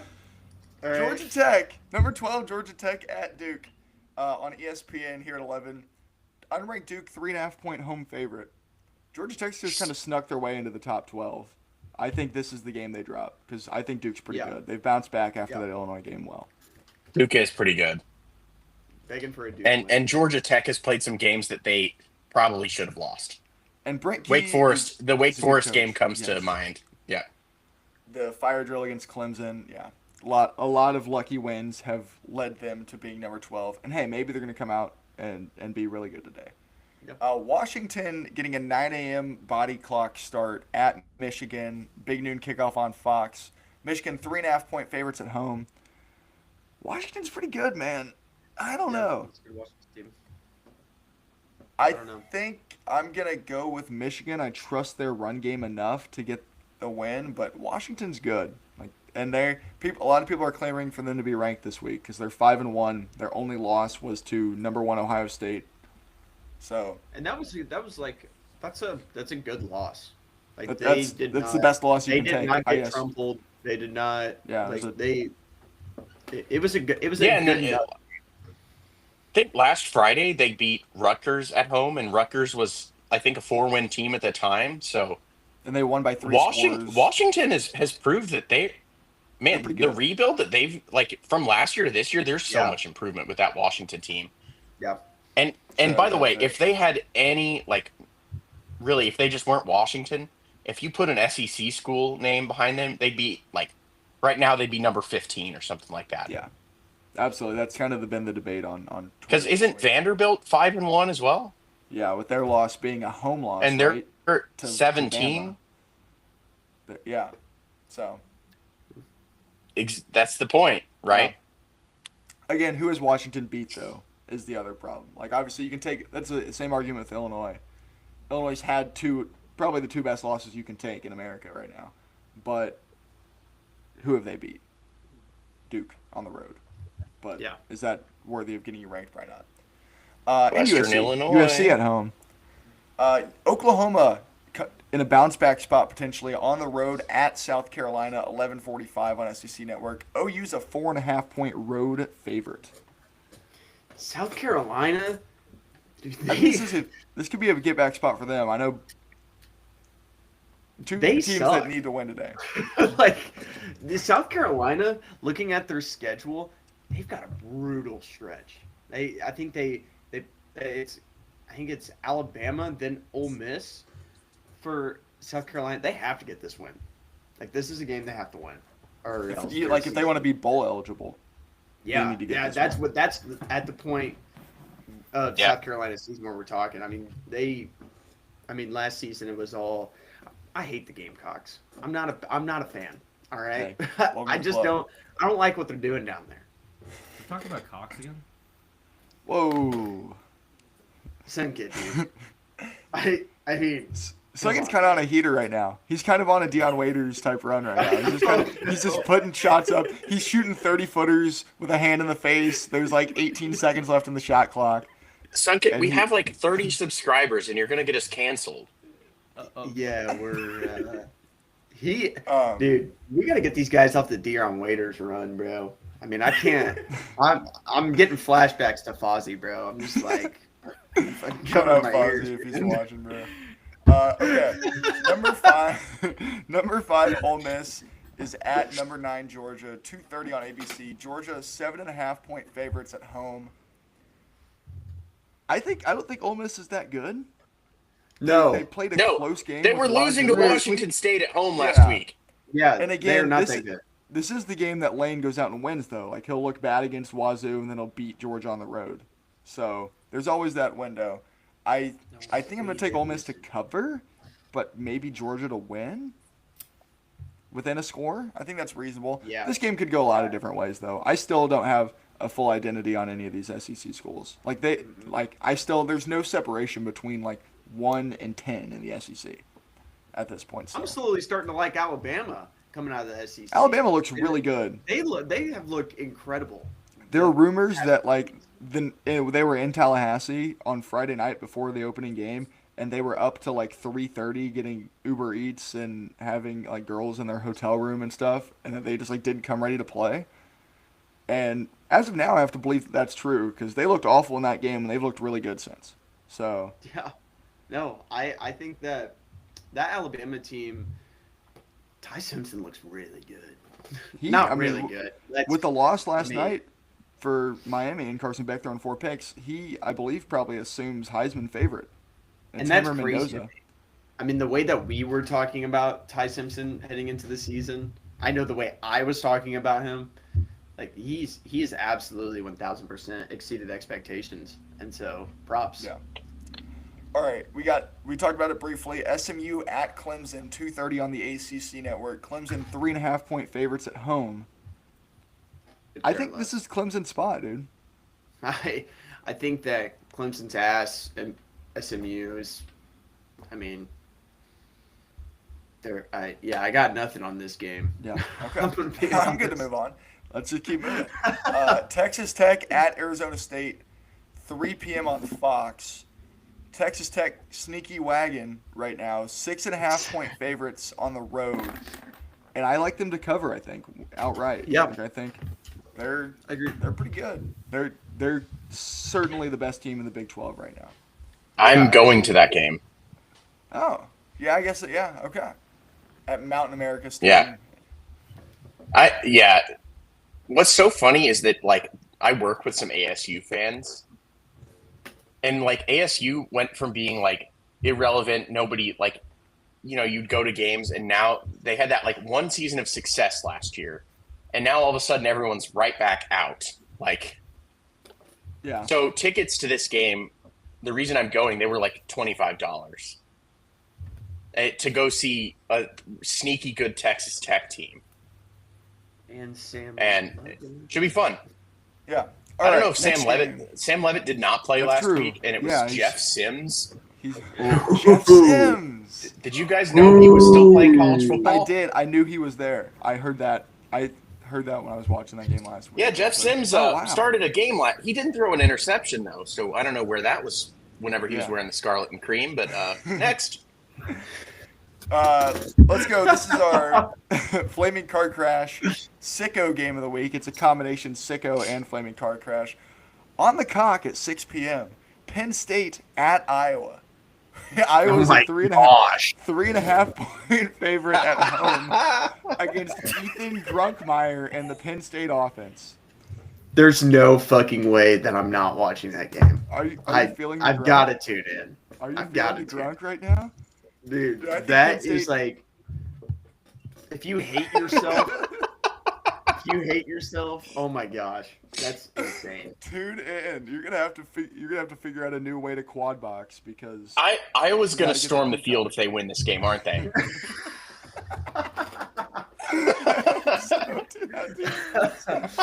Oh man, all eyes need to be on this game. Over/under's at 40.5. I think this is why you subscribe to Peacock. Yeah. How is the over/under at 40.5? Okay, I think it should be lower. Insane. It should be lower. That it's that high. Yes. I'm slamming the under. This game's gonna be 12-8 with 3 safeties. Oh my gosh, I'm so excited. I think Iowa won 37-0 last week. And I believe the over/under was like 33.5. So they almost went under still. They were the only team that scored. That's good ball. Okay, moving on to probably the biggest game of the day. Tennessee at Bama, 6:30 on ABC. Bama's an 8.5 point home favorite. Bama. Tennessee is not that good. But Tennessee kind of owns Alabama in the last, since Heupel took over. Tennessee kind of owns Bama. There's something to say about that. It's kind of like, and I hear about this a lot with the NFC West. It's like, hey, Shanahan owns McVay, and so always take the 49ers outright when they're playing the Rams. But Alabama owns Georgia, but Tennessee is owning Bama, and I think it's kind of the same deal. So I'll take Tennessee to cover at least. I think 8.5's kind of strong, but who knows? Again, I would take Bama spread personally. That's just which I don't know what the betting odds are on that, but Bama's looked really good. They have. I agree. I am impressed with just how people thought of them heading into the season and to where they're at now. It's pretty awesome. This is what we thought they would be all year. Yeah. It just took them. They took a detour to get here. USC at Notre Dame, 6:30 on NBC. 2 ranked teams. Notre Dame's a 10.5 point favorite. I already said I'm taking USC to cover. Maybe outright, honestly. I still don't know. I've yet to see Notre Dame show up in a big-time spot this season. So USC has. They did last week. Yeah, I like, just as a betting man, USC is plus 285. Their money line is plus 285. That seems like good. I like that. I love that. Although, this is Notre Dame always does the same thing though. They get you in this lull, like, hey, they're not that good, and then turns out, hey, this is what we're working with. I just don't think that they're that good.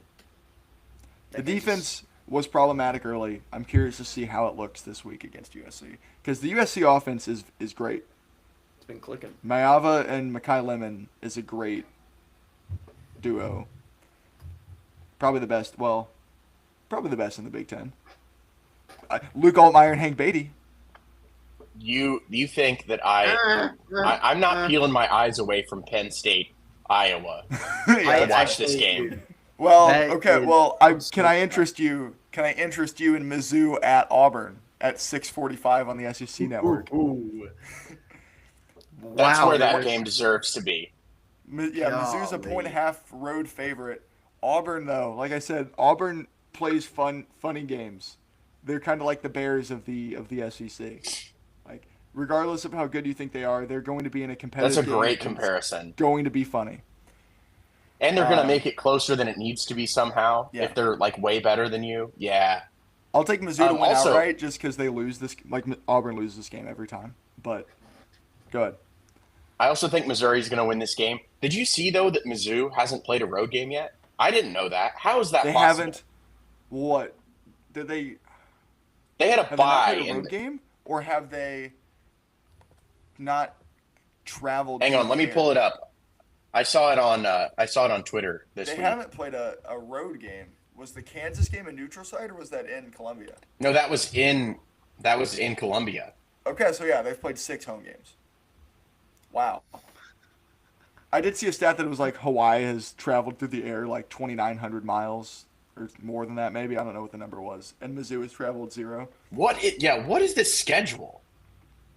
How is UMass. it even They played allowed to UMass. start? They start with 6 home games. They still have 2 more home games. How do you get 8 home games? Well, you play 4 Not in the everyone SEC. gets 7. You play 4 in the SEC, and then you schedule all 4 of your non-con games at home, I guess. All right, last game That's I want to talk crazy. about before we get to That the Missouri NFL tier game- list. Go ahead. I just want to point out I'm a betting man, of course. You've Vegas mentioned has that, I this feel like. game even. Like they have Okay. Mizzou at -115, and then Auburn at -105. So Vegas thinks it's going to be a very close game. I don't. Give me Mizzou. I do because Auburn's playing, but they won't win. Like there's never Right. going to be a doubt that Mizzou will lose, but it will be close. In the last game, we've got the Holy War at 7 on Fox. Utah at BYU, rivalry renewed. 280 to get in at the cheapest. Utah's a 3.5 point road favorite as the lower ranked team, which shows where the trust lies. And I think I like Utah. Well, I don't, because BYU is like they get up for this game certainly. I think Mormons. Utah's a better team. I trust their coach more. I trust their quarterback more. But Mormons. BYU gets. They're like, this is- enjoying their caffeine-free this is their Super seltzers Bowl. at this point. Yeah. You know what? They're Yeah, I'll take BYU. non-alcoholic. Sure. I trust Yeah. that BYU is going to be there for Let's the get the Mormons out there and going Yeah. on the football field. They're undefeated right now for a reason. All right. They would be the last team Fired in. up. They're the last team in my 20-team college football playoff, which I have no thoughts on this game. think- You couldn't pay me to watch. because you're going to be watching Penn State, Iowa. Well, yeah, Which is a much better game. that's hilarious to me. This is actually a better football game, right? Like there's going to be better football You played think here. that? You think that? But It's there's not far gonna- less laughs that could happen here. Holy shit! All I right, cannot- let's do- I can't wait. Let's move on to the NFL here. This is another new segment. We're starting at 10:30, which is a little later than I wanted to, but that's okay. We got nothing but time. Hey, we're having a good time. We are NFL tier listing. And this is a game that I devised. It's a system I devised last year. I think you can classify every team in the history of any sport or player even. Anything can be classified into these 5 groups. Good, sneaky good, sneaky not ass, sneaky ass, and ass. We're going to be putting each NFL team in one of these 5 tiers. We're going to go pretty quickly. Let's start with the Bills. The Bills are good, right? And I know they're Good. falling off here and there, but I still think the Bills Sneaky are good. Well, okay. No, They're not I like sneaky them good, good. though. Like, everyone knows the Bills are good. They're good. Okay, that's The fine. Bills are good. they're good. That's now if I 2 can- bad losses in a row, though. It is. So keep an eye out. They could be sneaky ass. They're on sneaky ass watch. The Miami Dolphins are ass. Ass. Yeah. Yeah. For sure, ass. The Or Mike New- McDaniel. The New York Jets are ass. Ass. Shout out to you. From the Jets. The New England Patriots are sneaky, Sneaky good. good. Sneaky good? Sneaky Good. good. Wait. No, I think sneaky good. I mean, That win in Buffalo makes me think. yeah, but the fucking Sneaky Falcons the Falcons. I mean, Yeah, the Falcons are in sneaky not ass, in my opinion. Yeah, I think so. That's where I think the Yeah. Patriots. should be. No, the I think Patriots I think they're sneaky good, man. They've But got did a we revenge. think the Patriots were going to be ass this year, or did we think they were going to be a lot better? I I thought they thought were No, going I to be thought better. they were going to be sneaky, not ass. And Going into they're- the year, I thought they'd be sneaky, not ass, and I think they're. Yeah. Sneaky And then they're good. a little better. Yeah, think so. put them in I sneaky agree. good. We can revise later, Austin. Shut up. The Cincinnati Bengals with Joe Flacco. sneaky ass. I don't think they're ass, but I think they're sneaky. I think I'm leaning sneaky ass as well. Although they won the Icy Hot Bowl on Thursday. God So damn, that game they're- sucked. they're 3-4. That game was fun, but it sucked. Yeah, I think they're sneaky ass. sneaky ass. I think they're sneaky Okay. ass. There we go. The Cleveland Browns are ass. Ass. No, they suck. The Poor Dylan Cleveland. Gabriel Baltimore sucked. are the Baltimore Ravens sneaky ass as well. Like So it just depends on how we're looking at them. Like Their I think if they defense is- have Lamar, they're sneaky, not ass. their defense But is ass. if their defense is horrendous. So are we thinking online with Lamar or without Lamar? I think they're on a bye this week. They'll have Lamar when they're back, but for now, maybe they are sneaky, not ass. For the rest of the Lamar, season, they'll they'll probably have Lamar. Which when they Like- have Lamar, they'll probably be good. But I don't think but that they they're had worse problems than this before. Bengals team. I'm kind of feeling sneaky, not ass here. I think that's You feeling sneaky? I don't think They're that they're 1-4. worse than that They Bengals have to be team. sneaky ass. But That's true, Like, but look I at their losses aren't bad, except the Chiefs loss. The Chiefs loss was bad. The Texans loss. I'm not even considering that for the sole fact that Cooper fucking Rush was on the field. And then Yeah, I'm okay with that. I still wouldn't want to play Baltimore, so. sneaky, not ass.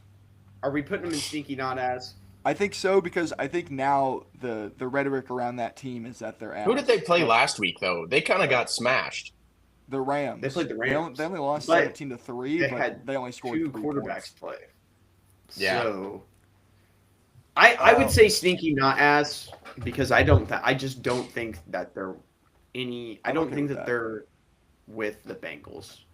I The think they're Pittsburgh better than the Steelers. Bengals. I don't know where to go with the Steelers here because they lost the Icy Hot Bowl, the Unk Battle. last night. I'm going But they're- sneaky, not I'm gonna- ass. They're 4-2. But I they're can not see- Yeah, good. I would agree with Austin there. I don't think They're they're that not good, good. but I also wouldn't want to play them. So Yeah. I like sneaky, not ass. Okay, here comes a controversial take on my behalf here. I think the Colts are just good. I don't think they're sneaky good anymore. Yeah, I think they're just good. I like that. Your I think thoughts? having watched Jonathan Taylor last week, yeah, He's I incredible. totally agree. He's That really offense- good. Man. It's just like a well-oiled, like it's. I don't want to say perfect because it's obviously not perfect, but it's the closest thing that we have to perfect right now in football. I mean, they just do. They are just executing everything. This is that they exactly do. what can happen if you have a really good offensive line. Yeah. Just saying. And Daniel Jones. Yeah, all a right, really what good about offensive the- line can make Daniel Jones an elite quarterback. Elite. I'm not going to let this happen. No, I'm not. We ain't going to start this. The Jacksonville Jaguars are Sneaky good. Sneaky good? Austin? You're leaning sneaky, not ass, I feel? I'm leaning sneaky. That offense sucks. Okay, they're defensively. figuring it out. looks Great.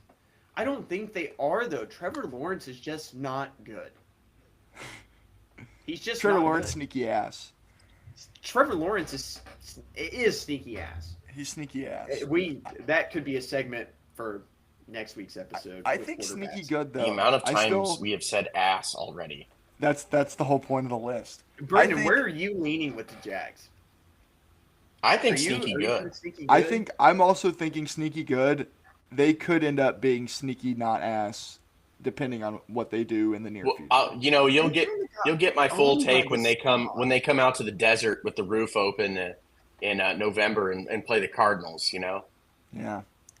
that's The when we'll Houston find out. Texans- The Houston Texans, I feel, are sneaky, not ass. They started Sneaky, not 0-3, ass. but they've kind of figured it out potentially. I think Sneaky, they're not ass. sneaky, not ass. I think they Did suck. we expect? I mean, Don't get me what were the wrong. expectations on the Texans? Like, I didn't think they were going to be that good. They were going to And they've been a little worse than I expected. So they're I would always say gonna be sneaky 9-8. ass.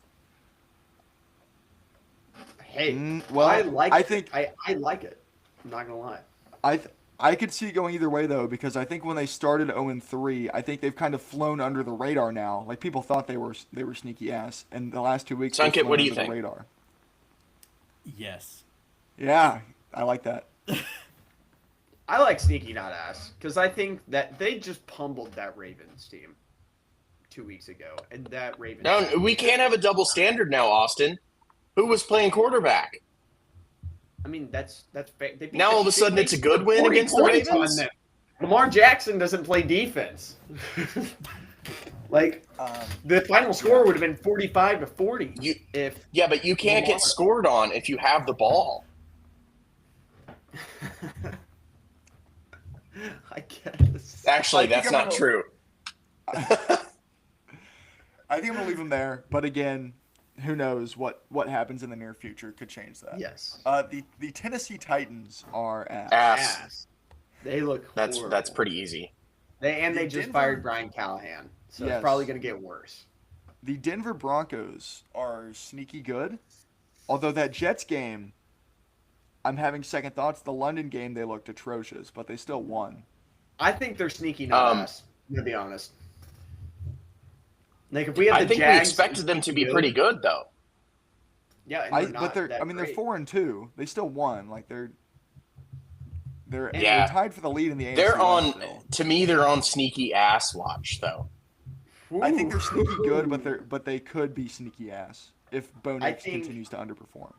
I think we need to put This them is so funny. as sneaky not ass because I can't comfortably say that they're better than the Pittsburgh Steelers. Brendan, I just which think which that. group would you put? Well, again, it's not really. You're not comparing them to other teams in the list. You're comparing them in relation to what thoughts are of them.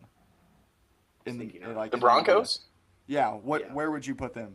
Because Austin. I and would put are them as split. sneaky good. Okay. The LA Chargers, I think also sneaky good, probably.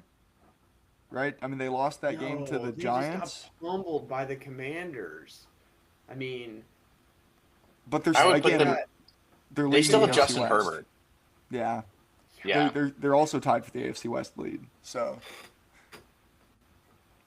I think I they're would say good. sneaky good. Yeah. no. The Yeah. Kansas City Chiefs, I think, are also sneaky good. They're 3-3, Hey, but oh my God. they've I'm gonna freak looked out. really good. Last What? week is the first time all season that I've thought the Chiefs are that's the Chiefs. They're Yes, back. I agree. Mahomes is him. Mahomes has been so good this year. I would put them. This is me personally, and they've had some. I wouldn't say bad losses. They've had some not good losses, right? They lost, but I mean, they've lost the Eagles. That Jags game. Patrick Mahomes is so good though. He Patrick has fully Mahomes is turned it awesome. around. Like I say the good. first 3 weeks he was bad. I'm on the good train. Brendan, are you good or are you still sneaky good? You're a tiebreaker. The fact that they have 3 losses, that makes me they have to go in sneaky good, but like they're just good. Like come on. They They're have to good. go there, but we know they're good. Yeah. Yes. We can revisit Okay. this in like 2 weeks. Again, yeah. Oh my They're going to I'm be gonna be- 5-3 then, We'll do and this then a they'll couple be good. times. Yeah. The Las Vegas Raiders are. Ass. Ass? Sneaky ass. I think I don't think they're as bad as these other. They just beat the shit out of the Titans. They won by 10 Right. points. That's not beating the shit out of them. I think they're just ass, dude. They're I just don't not think good. They're not sneaky. You didn't think they were going to be good. I think they're pretty outright ass.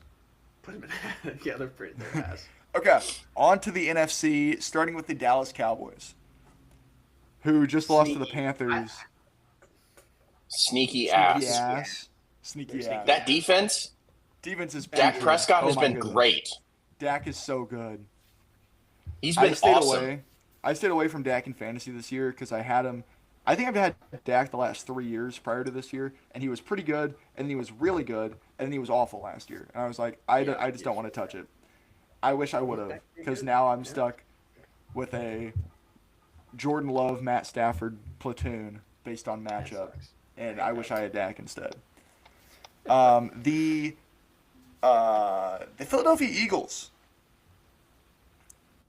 Are they sneaky ass? They're Are good. Are they sneaky? No, I think the Eagles are. They're good. I think Are the they Eagles good, are. though? I don't The know. Eagles are good. Jalen Hurts has had some rough games. The offense is I think- not good. The offense is kind of ass. They're just not a good watch too. No. Like it's hard to watch the Eagles. Thank goodness that the Chiefs have become watchable again. The Eagles have fully assumed the least watchable. spot. Just out of pure dislike for fans of Philadelphia, I want to say sneaky ass. Yeah. Yeah, I think they are. And we'll see. Again, Austin, you're viewing this all wrong. We're not saying that the Steelers are better than the Eagles. We're saying that compared to what the thoughts are on the Philadelphia Eagles, they're actually kind of sneaky ass. Whereas with the Steelers, they're kind of sneaky not ass. You got to view each team individually. gosh. We're not Crazy. that's not what we're saying. The Jacksonville Jaguars are probably not better than the Philadelphia Eagles. But They're just not. But based solely on feelings, the Eagles, yeah, Okay. I Sneaky think ass. the New York Giants I would say could be sneaky, not sneaky ass. not ass. They're sneaky, Yeah. not ass. I Yeah, love that's- that. That's the perfect 'Cause spot they for the New actually- York Giants. Okay. No, We expected them to be in the ass category, and they have And they're some, not. They have They're a not little that. life. They're Yeah. sneaky not that.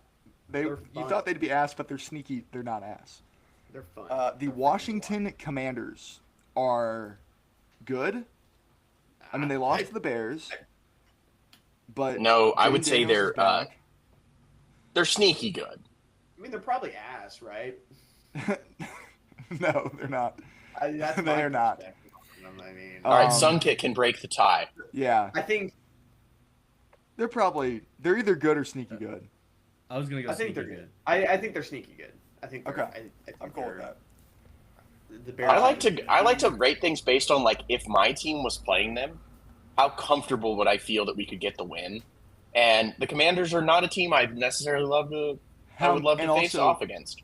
With this tier list, you also have to use the element of how mad would I be if they lost to that team. Yeah, I think that's a good point. Yeah, The Chicago Bears are certainly at least sneaky not ass. Do we think they're sneaky good? Sneaky not. no, ass. not yet. But they're Yeah. so much of a better watch now. They're approaching sneaky good territory. I can. Who do They they play beat the this year? Cowboys this year, and that is fun. Let's fucking go, man. We're not an ass or sneaky Yeah, ass. We got the Not even Saints. sneaky. The Saints. 12 Yeah, o'clock. it's the Oklahoma 2021 Oklahoma Bowl between Spencer Rattler and Caleb Williams. Nice. Let's go. Openly The does Detroit not- Lions. The Detroit Lions are good, They're good. They're good. right? Yeah, They're good. they're good. The Green Bay Packers Sneaky ass. are Get them out of here. good. Ass. Fuck the Packers. Their ass. No. They're They have I- one. I They're actually- 2-1, right? Or 2-1, They're Three? 3-1-1. Okay. They tied with the Yeah, they're Cowboys. good. They lost to the Browns. Who'd they beat last week? They beat the I was watching Bengals. that game. The Bengals. They haven't The had the Bengals. toughest schedule. They also beat the Commanders. They beat the Commanders on Thursday Night Football, and then they dominated the Lions week 1.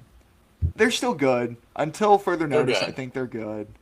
Which I don't like saying, but hopefully they're Sunday. not good by the end of the year. I'm in sneaky ass Um, territory, or sneaky not ass, man. Are the Vikings sneaky good? Sneaky ass.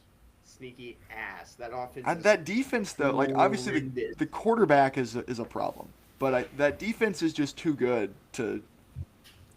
Maybe they're sneaky not ass? Based off of Graham's, how mad would you be? Cat, like I think sneaky not ass. I'm kind of feeling sneaky not ass too because you think about the quarterback situation, you think they're going to be ass, but they're not.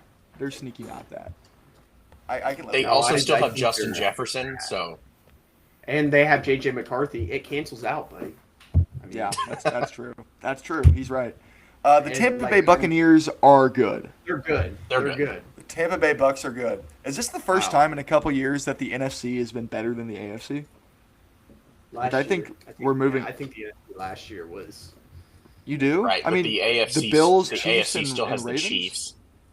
I think they were mean, super top heavy, but I also think like, dude, the NFC they've got some teams, and even like the middle tier teams, like a team like the Bears in the NFC, like they like, could, yeah.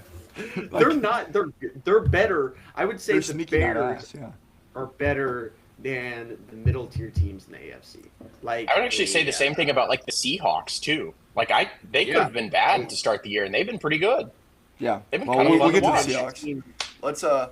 Let's do the Falcons. We think the Falcons are sneaky not ass, right? Sneaky not ass. That's Yeah. perfect. They're so mediocre. That's the textbook like- definition. The Atlanta Falcons are the definition of this tier. Except whenever Yes. you think they're going to be good, they're the definition of this tier. Yeah. They're, Um, so everybody thinks they're going to be good next week, but they might lose 30-0 to the Panthers. Yeah. Like you don't. Panthers- Know what you're gonna I think the Panthers are also sneaky not ass. Like, they just beat the Sneaky not Cowboys. ass.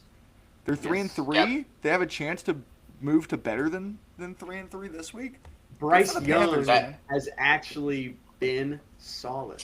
He's And been it's nice sneaky not ass. love it. Bryce Young, sneaky not ass. He is sneaky not ass. Jalen Coker's coming back this week, man. He is. He's going to He's my unlock guy. the offense. Dude, the Panthers TikTok is actually Uh-oh. fucking. They're going insane. This is aside from the Eagles, I think this may be the hardest team to rank. Where are we putting the New Orleans Saints? Sneaky ass. Ass. Sneaky ass. I- Sneaky ass. They're not sneaky ass though, because they're supposed to be the worst team in the league, and they're not. But they're also not good. They've because been the better Titans than exist. what I expected them to be. They're pretty so good. better. I think they're, but are they ass? I still think they're ass, but like they're sneaky better than I thought they'd be. They're a conundrum on this list, certainly. I think they're a sneaky ass. They can't That's be what I'm sneaky ass. They're not worse than you thought they'd be. They're either sneaky not ass or they're ass still. Oh, I guess that's true. I would. You know what? They're ass. Let's Ass. ass. Yeah, Until further I'm not notice. If they beat the Bears, then maybe they're sneaky not ass. I'd probably put them in pretty good, honestly. The Arizona Cardinals are sneaky ass, I feel like, unfortunately. Yeah. I hate to say it. That Titans loss. Oh my gosh, that was such a pitiful game to watch. Did we not talk about? Oh wait, no. This is the first pod since then, right? Yeah. No, I think we talked about No, it no, no. because I had No. them in my survivor. Oh my, pool. oh my a God, that was devastating game. that That was was- absolutely that was the worst game I have ever watched. But also the funniest thing that's ever happened. Like Yes. Right, I'm yeah. actually glad I was in the building for that. Welcome to Bears football, The- buddy. Get used to it. Two like bottom like 1,000% chance of happening things had to happen for the Titans to win that game, and they both happened. That's awesome. Anyway, next. The San Francisco 49ers are sneaky good. Sneaky good. They lost to the Bucks Yeah. last week, but they were competitive. They've been doing it with Mac Jones, and they're still 4-2. They're tied for the lead in the NFC West. I think that's reasonable. The Yeah, Rams. Are we putting the Rams in that same tier, or do we think the Rams are good? I think the Rams are good. Like when they're healthy, when Puka's on the field, Yeah. they've been really good. Like Okay. really good. I'm cool with that. And then the Seahawks are probably sneaky Sneaky good as good. well. Yeah. Yeah. Okay. Okay, Yeah, so I- they are borderline They're fringe good. good. Like they're like kind of. All they They need- lost to the Bucks, right? Yeah, Yes. they in a The- shootout. Really, the thing with all these anyone that's in the sneaky tier, especially the sneaky good tier, really the only thing that you need is just a national TV game where you play well. Yeah. That's really all it takes. Like this, we're not saying that these teams are any worse than these teams. It's just they're doing it in a more quiet way. So I think Graham, idea for next week is Yeah. if we can get quarterbacks and rank them exactly In the same tier? on the Okay. I Yeah, I think would we could totally do that. absolutely love it. All right, Here- so okay. every week, I think this tier list, this good, sneaky not ass, sneaky ass, and ass tier. That we should have this every week. This you're right. We should This rank is a- things in life. based on this tier list too. You can I rank like that. literally anything based on this. We could this rank the Brewers category. bullpen for Austin. You know, Yeah. Yeah, let's get. This is fucking- Let's get the Brewers bullpen out here and let me give you my honest fucking thoughts. So if you just like I said, like I was mentioning, the NFC is better than the AFC. Austin Six ass Harrelson's teams. play-by-play calls. Sneaky ass. Sneaky ass. Here, let's the- play the- this clip of Austin Harrelson calling a home run. We And don't that have is to. gonna be out of here. And then play the The- background that's noise of gonna from, be a from base hit. Graham's phone. The AFC has 5 ass teams. The NFC only 1. Only 4 teams overall. 12 of the 16 NFC teams are at least sneaky not ass. Yeah, which that could change. I think in a couple weeks. I think that So- looking at this, it could definitely change. So that's our tier list of the NFL. But yeah, we can have this as a recurring segment. I think this is a more fun way to talk about things rather than just like going through what the slate's going to be this week and giving our thoughts. That's far more fun. And we can also Go Bears. like at some point I can cut this up and we can post this on YouTube as a separate video. So Absolutely. Yeah. yeah, I think that's pretty much going to do it for good. for 5 Out today. Pretty solid show today. We still went fairly long, but that's okay. You guys are here for the ride. No one's watching live anyway. You get more We're than what holding you're anyone not paying back. for. Yeah, does anybody watch it live anymore, man? We let's see. We had 2 viewers at the start, and we're still there. Yeah, 2 concurrent viewers. So shout out. Yeah, like I said at the top of the video, links to the description for the website, for our socials. Like and subscribe on the video. And if you guys don't have anything else, we will see you at the same time.